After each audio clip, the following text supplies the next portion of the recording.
Hello everyone, I am doctor Apala Mishra और मेरी rank 9 आई थी यूपीएससी 2020 एग्जाम में। और अभी मैं आपसे बताऊंगी कि एग्जाम क्लियर करने के बाद क्या होता है।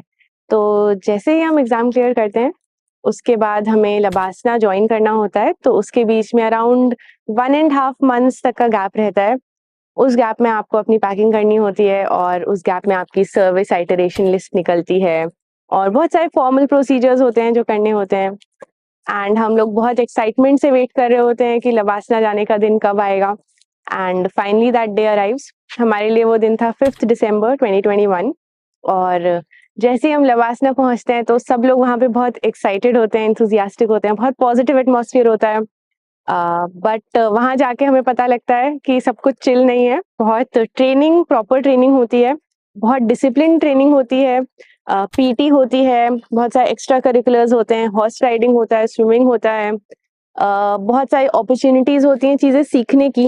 फॉर एग्जांपल पेंटिंग हो गया, डांस हो गया, स्पोर्ट्स एक्टिविटीज बहुत सारी होती हैं। एंड क्लासेस तो होती हैं, क्लासेस के बीच में ब्रेक्स होते हैं जिनको कहते हैं सन ब्रेक्स, जिसमें टी ब्रेक्स होते हैं, लंच ब्रेक्स होते हैं। मेस में आपको फॉर्मल्स में पहन के जाना होता है और काफ़ी डिसिप्लिन एटमॉस्फेयर होता है हर जगह। फिर बहुत सारे अटैचमेंट्स भी होते हैं, जैसे सबसे पहले विलेज विजिट होता है जिसमें हमें अलग-अलग डिस्ट्रिक्ट्स में, विलेजेस में जाना होता है और वहाँ कैसे काम चल रहा है वो सीखना होता है, कैसे एडमिनिस्ट्रेशन कैसे डिस्ट्रिक्ट लेवल पे वर्क कर रहा है, कैसे विलेज लेवल पे वर्क कर रहा है, वो सीखते हैं। तो that is very interesting. Apart from that हमारा एक हिमालयन ट्रैक होता है जिसमें फॉर 10 डेज कंटिन्यूअसली हमें ट्रैक करना होता है। एंड हमारे केस में बहुत स्नो थी, सो उन स्नोई एरियाज में सब लोग साथ में ट्रैकिंग करते हैं, जो कि टफ होता है बट उतना ही इंजॉयबल भी होता है क्योंकि आप अपने फ्रेंड्स के साथ रहते हैं and the sense of achievement at the end of it. And one more important highlight is the India day. India day में हम सब ग्रुप्स में होते हैं अलग अलग रीजन्स के, एंड हमें उस रीजन के हिसाब से ड्रेसअप करके उस रीजन को रिप्रेजेंट करना होता है। कल्चरल प्रोग्राम्स होते हैं। I think one of the major highlights of LBSNAA is the cultural programmes in evenings.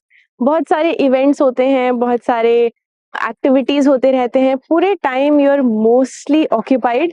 But it is also very, ऐसा भी है कि लोगों को लगता है कि आपने यूपीएससी एग्जाम दे दिया तो सब खत्म, बट लबासना में भी एग्जाम्स होते हैं एंड एमसीक्यू बेस्ड एग्जाम्स भी होते हैं, एक दो रिटन एग्जाम्स भी होते हैं।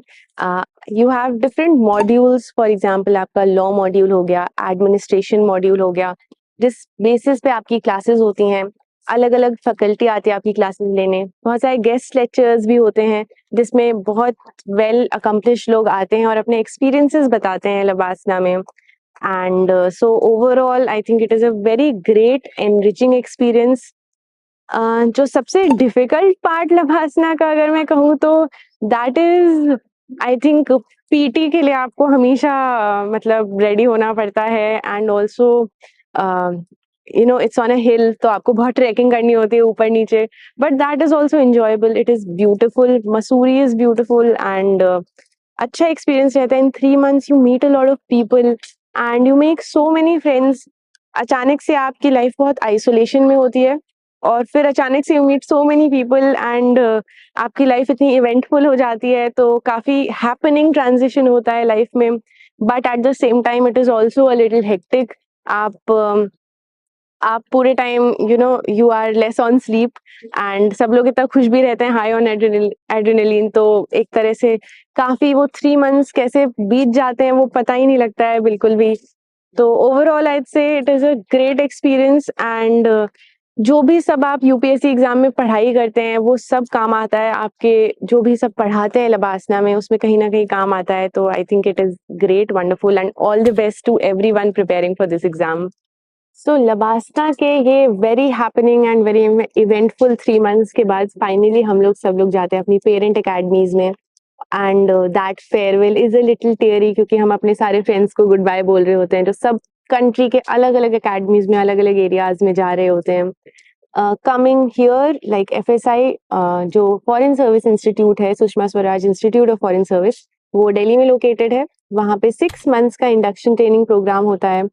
उस इंडक्शन ट्रेनिंग प्रोग्राम में भी बहुत सारे टूर्स होते हैं, बहुत सारे अटैचमेंट्स होते हैं। सबसे पहले शुरुआत होती है भारत दर्शन से, जो कि बहुत ही मच अवेटेड होता है। In the Indian Foreign Service, Bharat Darshan is 2 weeks and all other attachments are 1 week. तो ओवरऑल काफ़ी सारे हफ्ते होते हैं जिसमें हम बाहर होते हैं दिल्ली से। तो वहाँ पे इन भारत दर्शन वी चूज़ आवर लोकेशंस और बहुत अच्छी-अच्छी एरिया, अच्छी-अच्छी सीनरीज़ ऑफ इंडिया देखने को मिलती हैं। Then we have certain attachments like ISRO attachment in Bangalore और different attachments in Mumbai and a lot of places. तो बहुत knowledge मिलती है, बहुत सारे लोगों से interaction होता है। We also have a state attachment जिसमें आप अपने home state जाते हैं। तो overall it is a lot of traveling and it is a lot of fun. And इसी बीच हमें अपनी लैंग्वेजेस चूज करनी होती हैं। हमारी लैंग्वेजेस अलॉट होती हैं on the basis of our preference and rank. तो लैंग्वेजेस अलॉट जब हो जाती हैं तो उसके बाद आपको अपनी कंट्री में जाना होता है जहाँ पे वो लैंग्वेज सीखने आप जाते हैं एज अ लैंग्वेज ट्रेनी। तो अगर आपकी लैंग्वेज फ्रेंच है तो आपको जाना होगा फ्रांस, अगर आपकी लैंग्वेज जर्मन है तो आपको जाना होगा Germany, and if it's Spanish then you have to go to Spain. Likewise, everyone gets divided into different cohorts of languages. ये languages हर साल vary करती हैं, depend करता है कि उस साल कितनी vacancies हैं किस language में। Usually 5 UN languages तो रहती हैं, additional to that और languages भी include हो सकती हैं।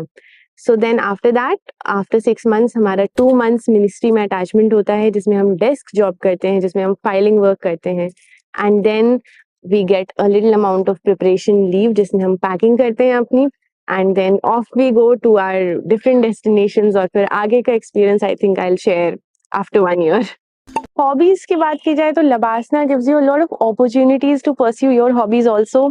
वहाँ पे क्लब्स होते हैं, सोसाइटीज होते हैं, उन क्लब्स और सोसाइटीज में लोग इलेक्ट होते हैं जैसे कॉलेजेस की तरह। तो वहाँ पे हमारा हॉबीज क्लब होता है, हमारा एडवेंचर क्लब होता है, एडवेंचर सोसाइटी होती है, ऑफिसर्स क्लब होता है जो स्पोर्ट्स देखता है। तो there are lot of different societies and उसमें कॉम्पिटिशन्स होते हैं, जैसे पेंटिंग कॉम्पिटिशन हो गया, स्पोर्ट्स कॉम्पिटिशन हो गया, एथलेटिक्स मीट हो गया। तो हमेशा कुछ ना कुछ ऐसा चलता रहेगा। You get a lot of opportunity to develop your self, to grow, to interact with people, and you find your self as a much more evolve person once you are done with every